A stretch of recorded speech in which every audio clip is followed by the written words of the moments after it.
날이 추워지면 생각나는 주식들이 있습니다. 바로 12월에 배당금을 굉장히 두둑하게 받을 수 있는 은행 주식들 이야기인데요. 그런데 최근 들어서 그런 은행 주식들의 주가가 갑자기 가파르게 오르고 있다는 소식입니다. 이러한 현상은 우리나라만 그런 것이 아닌데요. 심지어 미국에서도 요즘 증시를 끌어올리는 것은 다 은행 주식들 때문이라는 이야기가 나돌고 있을 정도로 은행 주식들이 강세를 보이고 있습니다. 도대체 은행들에게 어떤 일이 있었던 것일까요? 또 한편으로는 은행의 큰 위협이 되어가고 있는 카카오뱅크. 큰 기대를 받고 있는 것만큼 장외시장에서 카카오뱅크가 받고 있는 기업 가치가 무려 시가총액이 46조 원에 이른다고 합니다. 과연 기존의 은행사들은 이렇게 발빠르게 쫓아오고 있는 카카오뱅크를 뿌리칠 수 있을까요? 포셔피디와 함께 알아보도록 하겠습니다.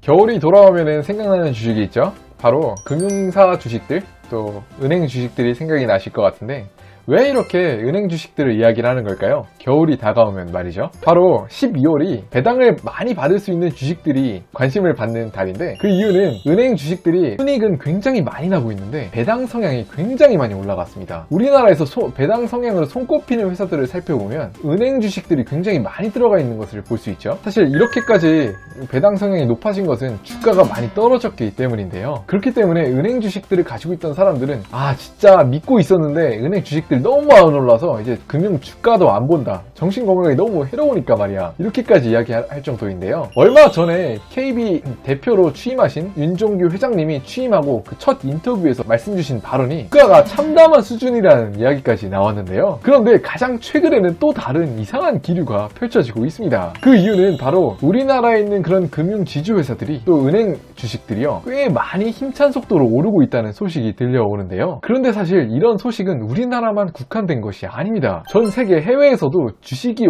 가장 큰 원동력으로 꼽히는 것이 바로 은행 주식들이었습니다. 아니 최근에 난데없이 이렇게 많이 오르는 이유가 무엇일까요? 단순히 배당철이 돌아와서일까요? 여기에는 굉장히 재미있는 이야기가 있는데요. 바로 미국 대선이 우리나라의 은행 주식들에게도 굉장히 큰 영향을 주고 있습니다. 아니 조금 의아해하실 수도 있을 것 같아요. 아니 어떻게 미국에서 대선이 펼쳐지는 것 때문에 우리나라에 있는 은행까지 영향을 받는 거야? 라고 말이죠. 왜 이렇게 우리나라 은행들이 영향을 받냐면요. 바로 미국에서 트럼프가 아주 강력하게 밀고 있는 정책이 있었죠. 올해 초부터요. 무제한적으로 양적 완화를 선언했습니다. 바로 쉽게 말해서 돈을 푸는 거예요. 근데 정부가 돈을 풀 때 돈을 풀 수 있는 방법이 여러 가지가 있는데 미국은 시장에 풀려있는 국채를 매입하는 방법으로 돈을 풀고 있는 방법을 채택하고 있습니다. 그런데 요즘에 대선이 꾸준하게 진행이 되면서 부양책이 더 이상 이어지지 않을 수도 있는 그런 가능성이 제기되고 있습니다. 돈을 풀고 있지 않아요. 이게 왜 그러냐면요. 미국 대선을 위해서는 사실 부양책 협상에 굉장히 많은 시간이 들어가고 아무리 빨라봐야 내년 1월, 2월에야 결과가 나오는데 미국 대선은 그거보다 빨리 끝나잖아요. 그렇기 때문에 지금 현재 그 정권을 잡고 있는 트럼프 입장에서도 더 빨리 효과가 나올 수 있는 그런 정책들을 밀고 싶지 대선 이후에 결론이 날 수 있는 그런 정책들에 힘을 싣고 싶진 않잖아요. 애초에 대통령이 되고 나서는 사실 정권을 유지하고 새롭게 정권을 창출하는 것이 가장 큰 목표가 되니까 말이죠. 그렇기 때문에 채권을 더 이상 사주는 정부가 빠지고 있다는 그런 소식이 들렸고 장기 채권의 금리가 가파르게 상승하고 있는 그런 모습을 보여주고 있습니다. 여기 타임라인을 보시면 이런 트렌드가 보여진 것이 불과 한두 달 사이에 일어난 일이에요. 한두 달 만에 굉장히 빠르게 오르고 있는 그런 모습을 보여주고 있죠. 그런데 여기서 잠깐 채권을 매입하는 정부가 빠졌다고 해서 왜 갑자기 채권 금리가 오를까요? 여기서 채권이 조건적으로 이해가 되지 않으실 수가 있어서 준비를 해보았는데요. 여기서 예를 들어서 보여드리려고 하는데 1년 만기 채권이 있다고 해보죠. 1년 만기 채권을 이런 조건으로 제시를 합니다. 원금을 100원을 주면 나중에 이게 1년이 만기가 되었을 때 빌려주면 100원과 함께 이자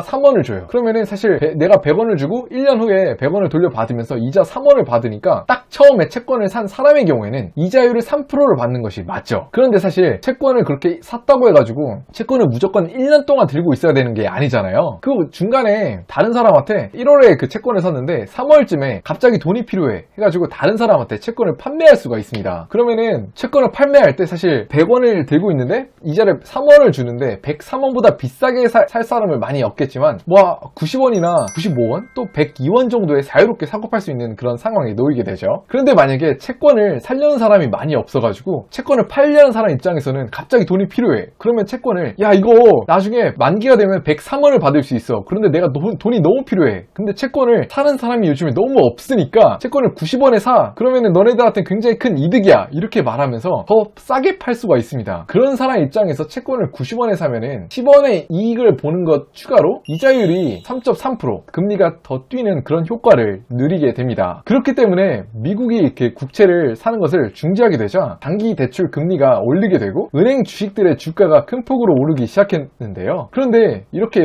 또 의문이 드실 수가 있습니다. 왜 장기 국채 금리가 오르는데 하필이면 은행 주식들이 오르는 거야? 미국이 국채를 구입하는 것을 중지하는 건 이해 알겠어. 근데 은행 주가와의 관계가 이해가 가지 않는다고 말씀하실 수 있으실 것 같아요. 그거에 대해서 조금 더 설명을 드리자면요. 사실 은행이 돈을 버는 게 이자 마진을 통해서 돈을 벌잖아요. 뭐 다른 것들도 있죠. 예를 들면 ATM에서 돈을 뽑을 때 은행의 영업시간이 아니거나 아니면 타행에서 뽑을 때 사실 ATM에서 수수료를 많이 물잖아요. 뭐 1,000원, 1,200원 이렇게 무는데 사실 이런 것도 뭐 부가적인 수익이 굉장히 크긴 하지만 여전히 은행들이 가장 돈을 많이 버는 그 구석은 이자 이익입니다. 내가 빌려오는 돈보다 빌려줄 때 이자를 더 많이 붙여서 그 차이를 먹는 것, 그것을 조금 어려운 말로 NIM, 순이자 마진이라고 하는데요. 사실 그 은행이 어떻게 돈을 버느냐를 조금만 더 살펴보면은 사실 은행은 돈을 빌려올 때 단기 금리로 빌려오고 빌려줄 때는 장기 금리로 빌려줍니다. 사실 이거가 당연한 게 조금만 생각을 해보면 당연히 장기 금리가 단기 금리보다 높을 수밖에 없어요. 왜 그럴까요? 저희가 그냥 개인 대 개인으로 돈을 빌려준다고 생각을 해봐요. 100만 원을 다른 사람한테 빌려줄 때 1년을 만기로 돈을 빌려줄 때와